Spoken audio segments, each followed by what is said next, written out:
모처럼 많이 모여서 예배드리니까 흐뭇합니다. 10월 3일 개천절 지난 뒤에는 본래대로 다 모여서 함께 예배 드릴 수 있기를 바랍니다.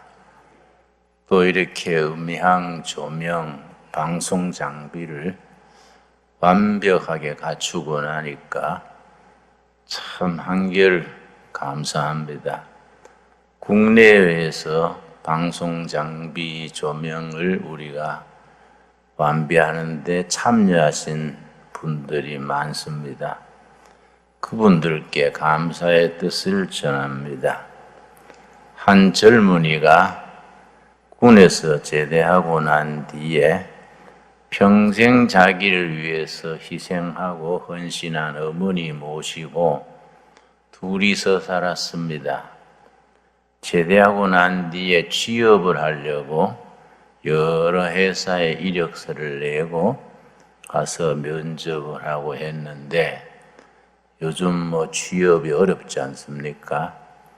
한 1년 그렇게 하고 나니까 다른 것보다 어머니에게 너무 죄송스러워서 한 회사에 이력서를 내고 이번에는 꼭 거기에 선발이 돼서 어머니를 편하게 해드려야겠다 그 생각을 하고 면접하는 날 갔습니다. 면접하고 나서 또 떨어진 걸 알고서는 눈물을 글썽이면서 하소연을 했습니다.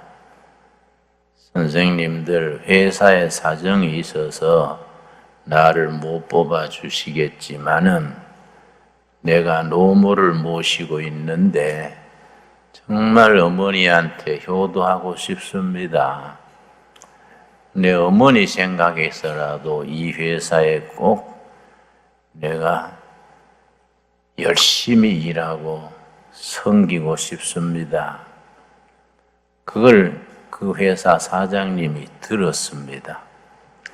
듣고서는 젊은이를 불러서 자네 그 참 어머니를 생각하는 효심이 기특하구만. 그러면 오늘 가서 어머니의 발을 씻겨 드리고 내일 다시 오라고 그렇게 일렀습니다. 왜 그런 걸 시킬까 해서 의아한 마음으로 집에 왔지만은 그날 저녁에 대야에 물을 떠다가 어머니의 발을 씻겼습니다. 발 씻기면서 너무 놀랐어요. 어머니 발이 무슨 막노동자들 발처럼 벌목꾼들 발처럼 막 굳어지고 딱딱하고 아주 여인의 고운 발이 아니고 막노동자처럼 발이 너무 험한 겁니다. 그러고 발톱도 막 망가지고 어떤 발톱은 죽어 있고 어머니의 그 발을 씻기면서 어머니의 발을 보고 너무 놀랐습니다. 아, 우리 어머니가 평생 나를 뒷바라지 하시느라고 그 고운 발이 이렇게 망가지셨구나. 내 어머니 발이 이렇게 험한 발로 변하도록 내가 정말 아들 노릇을 못했구나. 어머니의 발을 씻기면서 그렇게 눈물을 흘렸습니다. 어머니 발을 씻기면서 아들이 우니까 어머니도 울지요. 모자간에 따뜻한 물에 아들이 어머니 발 씻기면서 그렇게 같이 울었습니다. 그러고 아들이 결심을 했습니다. 그 회사가 나를 어머니의 정성을 깨닫게 해줬으니 그 회사에 안 되더라도 내가 막노동을 해서라도 어머니 한 분 내가 잘 모셔야겠다. 이제는 큰 회사, 작은 회사 따지지 말고 어디 가서든지 내가 열심히 일하면은 내가 인정도 받고 쓰임 받지 않겠나? 내가 내일 사장님한테 가서 깨닫게 해주셔서 고맙다고 인사하고 나한테 맞는 그저 작은 회사라도 찾아야지, 그 마음으로 이제 결심을 하고 그 다음날 회사에 가서 사장님을 뵙고, 사장님 감사합니다. 우리 어머니 발 씻겨드리라는 말씀 듣고 내가 어제 저녁에 따뜻한 물을 태아에 담아서 어머니 발 씻겨드리다가 너무 놀랬습니다. 고운 여인의 발이 막노동자 발처럼 험한 발로 변하고 발톱도 죽고, 그런 발을 보고 우리 어머니가 나 하나 위해서 이렇게 희생하고 헌신한 증거가 어머니 발이로구나 생각하고 내가 울면서 어머니 발 씻겨드렸습니다. 사장님 나한테 이렇게 깨우쳐 주셔서 감사합니다. 내가 이제 결심했으니 나한테 맞는 직장, 막노동이라도 건설 현장에도 가가지고 열심히 일해서 내 어머니를 효도하겠습니다. 그렇게 안 하고 돌아서서 나올라 하는데 그 사장님이 불러서요. 자네 그만하면 우리 회사에 사원이 될 자격이 있다. 그리고 내일부터 우리 회사에 출근을 해서 어머니를 잘 모시게, 얼마 전에 있었던 실화입니다. 여러분, 그 어머니의 발을 씻기면서 자식 노릇 제대로 하지 못했던 것을 깨닫고 어머니의 수고와 헌신을 깨달은 거지요. 예수님께서 잡히시기 전날 제자들과 마지막 모임에서 제자들의 발을 씻겼습니다. 요한복음 13장에 나오는 얘기입니다. 여러분, 요한복음 13장에서 17장까지가 굉장히 중요합니다. 예수님의 마지막 제자들과의 만남에서 예수님께서 정성을 기울여서 제자들에게 남기신 교훈이 요한복음 13장에서 17장까지인데, 13장은 예수님이 제자들의 발을 씻기는 데서부터 시작됩니다. 그리고 17장 마지막 장은 전장이 예수님의 제자들을 위한 기도입니다. 요한복음 17장 전장이 기도이기 때문에 요한복음 17장을 뭐라고 하느냐 하면은 제사장적 기도, 제자들 하나님 아버지께 부탁드리는 기도여서 예수님의 제사장적 기도, 그렇게 표현을 합니다. 중간에 14, 15, 16장에 예수님이 잡히시기 직전 제자들에게 마지막 교훈을 심혈을 기울여서 정성을 들여서 남긴 교훈의 내용입니다. 그래서 사복음서 중에서 중요한 부분이 두 곳인데, 예수님이 사역을 시작하던 첫 단계에서 산 위에서 제자들에게 교훈을 하신 마태복음 5장, 6장, 7장, 산상수훈이라 그럽니다. 산 위에서 베푸신 교훈이어서 산상수훈이라 그러고, 예수님 사역의 첫 단계에서 베푸신 교훈이고, 예수님이 잡히시기 전 마지막 날, 마지막 수훈으로 베푸신 교훈이 요한복음 13장에서 17장까지 이 내용입니다. 그런데 그 마지막 교훈을 남기시면서 먼저 본을 보이시기를 제자들의 발을 먼저 씻기신 겁니다. 13장 1절 읽겠습니다. 유월절 전에 요한복음은 전체 구성이 유월절 전후를 중심으로 유월절을 중심으로 이야기가 전개되는 것이 요한복음의 특징입니다. 유월절 전에 예수께서 자기가 세상을 떠나 아버지께로 돌아가실 때가 이른 줄 아시고 세상에 있는 자기 사람들을 사랑하시되 끝까지 사랑하시니라. 이때는 그 예수님을 배반한 가룟 유다까지 다 포함되어 있을 때입니다. 마지막까지 제자들을 사랑하시되 끝까지 사랑하시더라. 사실은 예수님의 제자들 중에 가룟 유다와 같은 사랑받을 자격이 없는 제자들도 거기에 섞여 있습니다. 그럼에도 불구하고 예수님은 스승으로서 목자로서 제자들을 사랑하시되 조건 없이 마지막까지 무조건 사랑하는 것이 예수님의 사랑입니다. 사랑하시되 끝까지 사랑하시니라. 그러고서는 물을 떠다가 수건을 허리에 두르시고 제자들의 발을 씻깁니다. 4절입니다. 요한복음 13장 4절 저녁 잡수시던 자리에서 마지막 만찬이지요.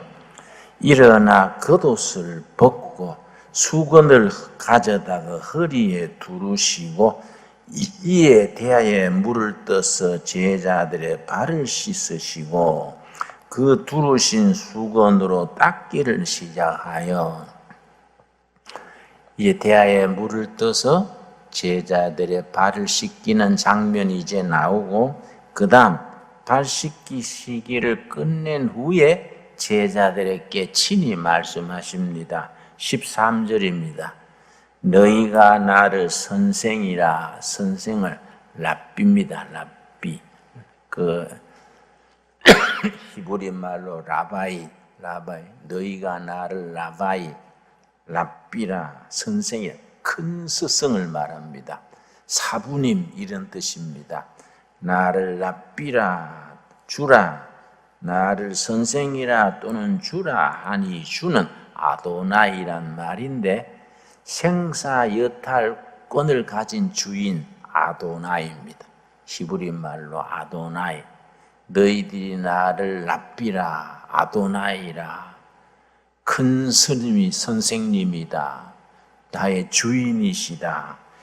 이렇게 부르는데 너희 말이 옳도다. 내가 그러하다. 실제 내가 너희들의 큰 스승이고 주인 아도나이다. 그 다음 말씀이 중요합니다. 14절 내가 주와 또는 선생이 되어 너희 발을 씻었으니 너희도 서로 발을 씻어주는 것이 옳으니라.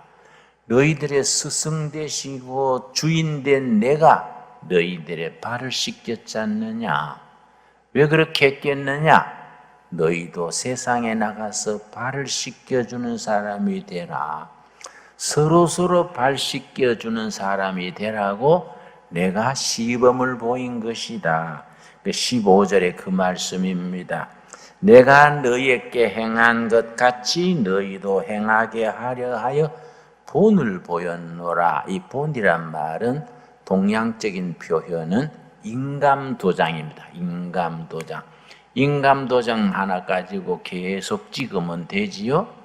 내가 너희들에게 마치 인감도장처럼 본을 보였다. 내가 스승으로 너희들의 주인으로 너희 발을 씻기지 않았느냐. 너희도 가서 이렇게 하라고. 서로 발을 씻어주라.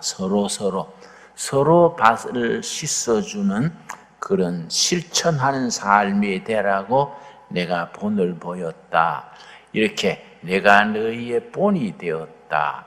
내가 너희 발을 씻긴 것처럼 너희도 서로 발을 씻겨주라. 참 귀한 말씀이지요.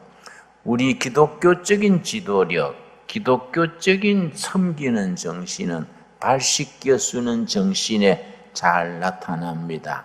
특별히 마가복음을 섬기러 오신 예수님, 종으로 오신 예수님을 일컫는 복음이 마가복음입니다. 마가복음 10장 35절에 보면은 예수님께서 자신의 정체성, 아이덴티티, 나는 어떤 사람으로 이 세상에 왔다, 내가 하려는 사역은 뭐이다, 그걸 마가복음 10장 45절에서 친히 일러주십니다. 45절, 인자가 온 것은, 예수님 자신을 인자라고 표현합니다. 인자가 온 것은 섬김을 받으려 함이 아니라 도리어 섬기려 하고 발 씻겨주는 사람으로 온 거이다. 대접받으러 온 것이 아니다. 발 씻겨주고 섬기고 받들려고 왔는데 자기 목숨을 많은 사람의 대속물로 주려 함이니라. 만인을 위해서 희생제물로 섬기는 모습을 보여주려고 희생제물이 되어서 만인을 구원하려고 왔다. 참 예수님의 자신에 대해서 가장 이렇게 절실하게 아주 핵심을 말씀하셨지요. 우리들의 신앙은 섬기는 삶의 실천이 뒤따라야 됩니다. 많은 가정에 가정 불화가 있습니다. 서로 사랑하면서도 집안에 고성이 오르고 시끄럽고 아주 도장 찍네 안 찍네 그럽니다. 그런데 돌이켜보면은 부부간에도 예수님이 본을 보여주신 발 씻어주는 아내, 발 씻어주는 남편이 되면은 문제는 해결되는 거이지요. 여러분, 우리가 왜 서로 인정하고 사랑하면서도 자꾸 부딪히고 갈등이 생깁니까? 우리가 예수님이 본을 보여주신 발 씻어주는 그 실천이 없기 때문에 우리가 인간관계에 자꾸 상처가 나고 서로 그렇게 나쁜 생각도 안 하는데 그냥 부딪히고 앙금이 생기는 겁니다. 저는 청계천에 30살에 선교한다고 들어갔는데 신학교 2학년 학생 때 성경을 읽어보니까 성경은 유독 시대 가난한 사람들에 대한 관심이 많아요. 물론 성경상으로 가난한 사람만 구원받는 게 아닙니다. 지식인도 하나님이 사랑하시고 부자도 하나님이 다 구원을 베푸시고 구원의 역사에는 만인이 평등이지요. 그런데 성경은 유별나게 고아, 과부, 나그네, 가난한 사람들에 대해서 강조를 합니다. 내가 신학까지 와서 이왕 목사하려면은 아주 가난한 사람들 사는 동네 가서 목회를 시작해야겠다. 그 신학교 2학년 학생 때 여름 방학 때부터 한 몇 달간 서울 시내를 뒤졌습니다. 서울 시내에 어디가 제일 가난한 사람들이 모여 사는가? 한 두서너 달 여름 방학 때부터 뒤졌더니 청계천 밑바닥 한양대학 뒤편 그 뚝방촌이 그렇게 제일 가난한 사람들이 한 1600여 세대가 모여 사더라고요. 거기 내가 전세방 들어있었는데 전세방을 빼서 들어가니까 집 한 채 판잣집이 싸니까요. 집 한 채 사고 조금 여유가 남았습니다. 그걸 가지고 이제 판잣집을 방을 헐어내고 바닥을 골아서 가만히 깔고 이 강대상으로 사과 깨짝 2개 사다가 거기에 놓고 거기 강대상이에요. 그래서 개척교회를 시작을 했는데 참 지금 우리나라는요 너무너무 감사합니다. 이만큼 먹고 산다는 게 이거는 기적입니다. 전 세계에 자랑할 만한 한강의 기적이라 그럽니다. 우리가 70년 초에 내가 청계천 들어갔을 때 비하면 지금은요 너무너무 복받은 나라입니다. 너무 우리가 참 그동안에 나라가 좋아졌습니다. 이 한강의 기적이라고 세계가 알아주는데 앞으로는 한강의 기적이 한반도의 기적이 돼야겠지요. 북한까지 다. 그래서 이 한강의 기적이 제주도 한라산에서 백두산까지 미치는 한반도의 기적으로 바꾸어 나가야 됩니다. 거기 우리 교회가 섬기는 신앙으로 앞장서야 됩니다. 예수님이 제자들의 발 씻겨 주시면서 내가 스승으로, 내가 주로서 너희 발을 씻겼는 것은 너희들에게 본을 보인 것이다. 내가 인감도장이 된 것이다. 너희도 서로 발 씻겨주는 사람이 되라. 얼마나 귀한 말씀입니까? 그래서 판자촌 선교를 시작했는데요. 그렇게 하다가 참 그때는 환자가 많았습니다. 저는요, 조용기 목사님이 그렇게 부럽더라고요. 빈민촌에 폐병 환자가 그렇게 많아요. 지금 북한에 그렇게 결핵 환자가 많다 그럽니다. 근데 뭐 폐병 환자가 뭐 중환자는 뭐 피를 토하고 그럽니다. 너무 딱해서 내가 뭐 손을 얹고 안수 기도를 하면요, 간절히 기도를 하면 뭐 좀 낫는 맛이 있어야 되는데 기도 마쳐도 그냥 피를 토하는 거예요. 그래서 내가 이 조용기 목사님 같은 분은 그 자기도 기도해서 폐병 낫고, 그 교회 교인들은 폐병 같은 거는 뭐 감기 낫듯이 낫는다 하는데 나는 이거 안 되나? 내가 조시가 아니라서 그러나 이거 왜 그러나? 막 답답해요. 그래서 좀 세게 해야 되겠다. 어깨를 잡고 막 믿습니다 하고 막 침을 환자 이마에 뒤집어 씌우면서 믿습니다 하고 어깨를 흔들며 기도했는데도 안 났어요. 그냥 두고 갈 수 있습니까? 그냥 얻고 또 병원에 가는 거예요. 병원에 가면 또 왕복 차비 들지요. 국밥 사 먹여야 되지요. 뭐 그때는 보험이 없던 시절이지요. 지금 우리나라 보험은요, 전 세계 1등입니다. 한국 보험을 배우려고 미국서도 유럽에서도 제3세계에서도 한국 보험 시스템 배운다고 아주 그렇게 공무원들이 연수를 옵니다. 정말로 귀한 일이지요. 그리고 우리가 복받은 걸 국민들이 알고 있어야 됩니다. 그래 하다가 내가 참 먼 일로 감옥을 가게 됐는데, 감옥 갔다 오니까요, 그 동네 주민 중에 훈이 엄마라고 있어요. 그 남편이 내가 감옥에 있는 동안에 그 담석증 때문에 죽었어요.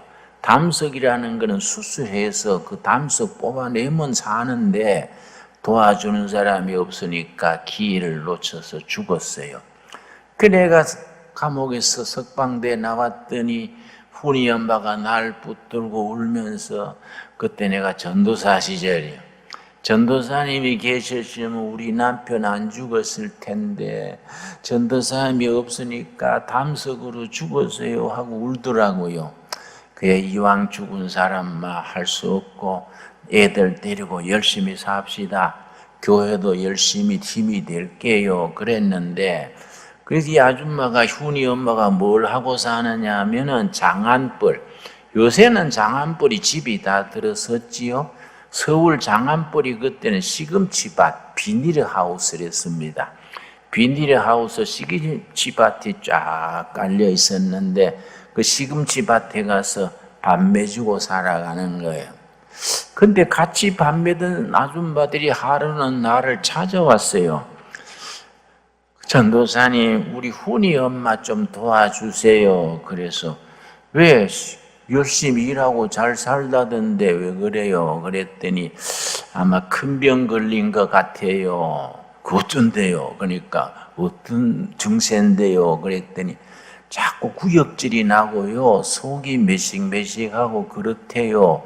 그러고 김치밥에다가 쓰러질라 하고 그래요. 그래서 에이, 이거 다 아는 병이구만. 그랬더니 뭔데요? 그래서 임신했구만은 뭐 그래. 그러니까 아이고 세상에, 남편 없이 뭔 의심을 한대요. 그래서 요새 남편 없어도 임신 잘 하더만, 요새는 처녀들도 임신 곧잘 하더만, 그거 다 혼자 살다가 임신해 놓으니까 부끄러워 말 못하고 그런 거요. 그랬더니 자꾸 아니래요.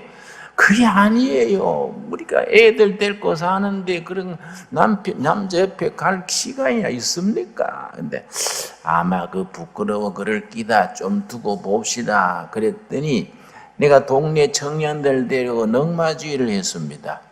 하루는 아침 10시나 됐는데 아줌마들이 나한테 뛰어왔어요. 넝마주의 그 뚝섬 거기가 우리 구역입니다.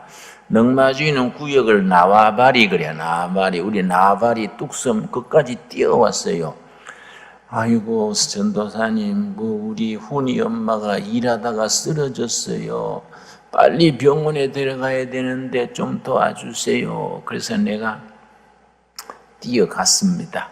택시에 대절해가지고 병원에 갔더니 거기 서울대학 부속병원에 갔더니요. 그 자궁에 혹이 있대요.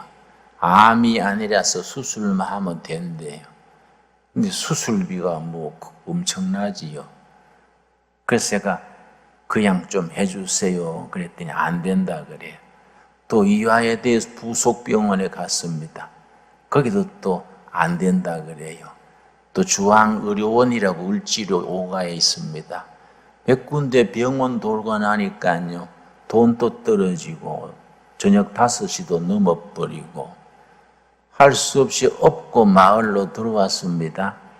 그 종로 6가 그 동대문에서 환자를 얻고 한양대학 뒤편에 우리 판자촌으로 얻고 들어오는데 이 훈이 엄마가 자꾸 어깨에 이렇게 딱 붙어야 되는데 자꾸 뒤로 제쳐져요. 그래서 내가 화가 나서 훈이 엄마 등에 딱 붙어서 뒤로 제쳐지면 힘들어서 안 되잖아요. 그래서 등에 붙여놓으면 또 넘어지고 해서 화가 나가지고 아이고 내가 서방이요 내가 부모요 동대문 운동장에서 한양대학 오는 사이에 성동소방서라고 있습니다. 성동소방서 그 마당에 가서 막 짜증이 나가지고 툭 떨어뜨려 버렸어요. 막 쿵 하고 떨어지더라고요. 떨어진 뒤에 꿈쩍을 안 해요. 이상하다 하고 내가 내려봤더니 죽었어요. 내가 죽은 시체를 얻고 그렇게 떨어뜨린 겁니다. 그래서 내가 죽은 걸 알고 얼마나 속이 뒤집어졌는지 이런 놈의 세상은 불질러 버려야 돼. 이런 놈의 세상은 대학이 세운 병원 또 나라가 세운 병원 또 이 불쌍한 이 아줌마 자궁에 혹 있는 거 수술해 주는 그것도 못하냐. 내가 얼마나 속이 분노가 참 넘쳤는지 이런 놈의 세상은 뒤집어 버려야 돼. 그런 소리를 지르고 없다가 이렇게 끌다가 마을로 들어오는데요. 한양대학 지나면 뚝섬 그 사이에 성동교란 다리가 있어서 다리 난간에 시체를 기대해 놓고 앉아서 쉬었습니다. 가만히 힘이 빠져가지고 앉아서 쉬다가 거기에 벌써 어두워져서 자동차가 왔다 갔다 하는데요. 거기 앉아서 가만히 있다가 그때 내가 마음속에 성령님의 음성을 들었습니다. 평생 잊을 수 없는 음성이지요. 김진홍 전도사야, 네 등에 죽은 여자가 누군지 아냐? 십자가에 죽은 내다. 그 음성을 들었습니다. 세미한 음성이지요. 네 등에 죽은 그 여자가 십자가에 죽은 나다. 니를 위해 죽은 나 예수다. 그 말 듣고요. 내가 까무러칠 듯이 놀랐습니다. 그래서 내가 시체 앞에 절했어요. 예수님 그런 줄 모르고 화만 냈습니다. 그날 내가 집에 와가지고 시체 옆에서 읽은 말씀이 시편 57편 7절 8절입니다. 여러분 시편 57편 7절 8절 말씀 참 위대한 말씀입니다. 성경 말씀에 이런 말씀이 있다는 자체가 성경이 위대한 거이지요. 시편 57편 7절 8절 말씀. 우리 기독교 신앙은 본질적으로 무슨 신앙이냐? 하나님께서 사람들을 불쌍히 보시고 자비를 베푸셔서 이 땅에 찾아오신 겁니다. 이 땅에 찾아오신 예수님께서 제자들의 발을 씻겨주시고 내가 스승으로 내가 주로서 너희 발을 씻기지 않았느냐, 너희도 서로서로 발을 씻겨주는 사람이 되라고 내가 본을 보인 거이다. 여러분 얼마나 귀한 말씀입니까? 시편 57편 7절 하나님이여 내 마음이 확정되었고 내 마음이 확정되었사오니 내가 노래하고 내가 찬송하리이다. 내 영광아 깰지어다 비파야 수금아 깰지어다 내가 새벽을 깨우리로다. 새벽을 깨우리로다. 많이 듣던 말 아닙니까? 여러분 이 새벽을 깨우리다가 그날 저녁에 내가 쓴 글입니다. 기도한 글입니다. 한국교회가 이 땅의 백성들에게 한 많고 슬픔 많고 억울하고 눌린 백성들에게 새벽을 깨워주는 교회가 돼야 된다. 우리가 힘이 없지만은 우리 스승 되시고 주인 되신 예수님의 본을 따라서 발 씻어주고 한을 풀어주고 상처를 싸매주고 그들에게 어두운 한밤중에 사는 백성들에게 새벽을 깨워주는 교회가 되어야 된다. 여러분 성경적으로 말하자면은 새벽은 그냥 오는 게 아닙니다. 성각자들이 그리스도의 사람들이 교회가 앞장서서 새벽을 깨워야 돼요. 새벽은 깨우는 거지 저절로 오는 게 아닙니다. 여러분 한겨울 한추위에 춥고 눈 오고 힘들 때에 봄은 그냥 옵니까? 성경적으로 말하자면 봄은 깨워야 오는 겁니다. 봄은 불러서 드려야 봄이 오는 겁니다. 겨울이 가고 저절로 봄이 오는 게 아닙니다. 한밤중에 사랑하는 백성들에게 남한과 북한의 서름 많고 한 많고 슬픈 백성들에게 새벽이 그냥 오는 게 아니라 너희가 새벽을 깨우리라고 내가 너희들을 불렀다. 한국교회에 주시는 살아계신 하나님의 살아있는 말씀입니다. 7절 뭐라 그랬습니까? 내 하나님이여 내 마음이 확정되었고 내 마음이 확정되었습니다.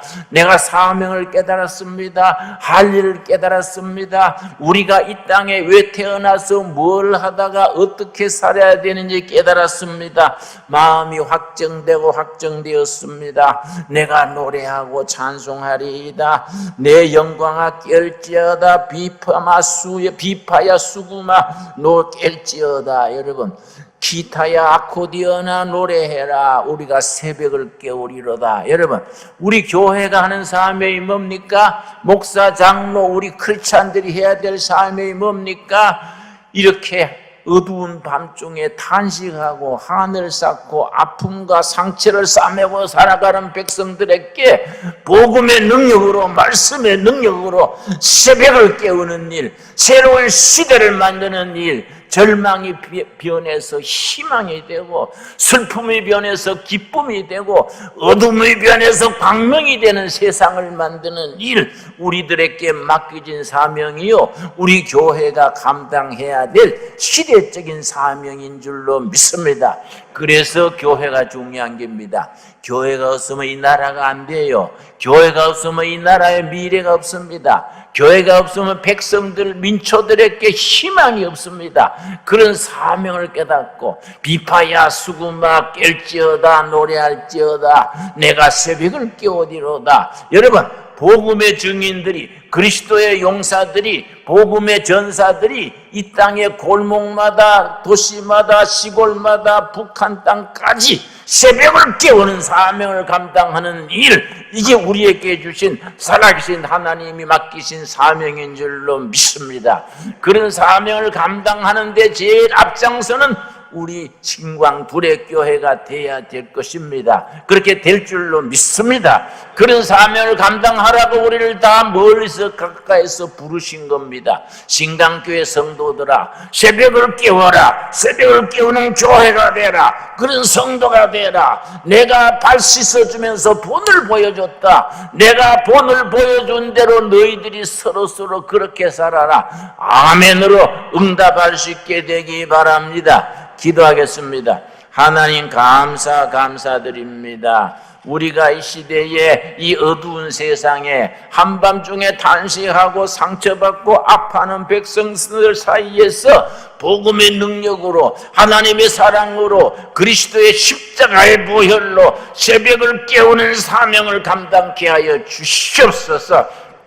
다윗과 그의 무리는 아들람 굴에 엎드려 있으면서 내 마음이 확정되었습니다. 사명을 깨달았습니다. 우리의 살아가야 될 이유를 찾았습니다. 해야 될 일을 깨달았습니다. 새벽을 깨우리로다. 비파야 수금한 노래해라. 새벽을 깨우리로다. 다윗과 그의 동지들의 사명이 우리들의 사명이 되게 하여 주시옵시고, 이 어려운 시대에 신광두레교를 세우신 하나님이 우리에게 맡기신 사명인 줄로 믿습니다. 예수님께서 제자들의 발을 씻겨주시고 내가 스승으로 내가 주로서 너희 발을 씻겼으니 너희도 가서 이렇게 하라. 내가 본을 보였노라. 여러분, 우리 하나님께서 우리에게 본을 보여주신 삶을 마을에서, 일터에서, 직장에서 평생도록 감당하는 하나님의 도구, 복음의 일꾼, 새벽을 깨우는 일꾼으로 세워주시옵소서. 예수님 이름 받들어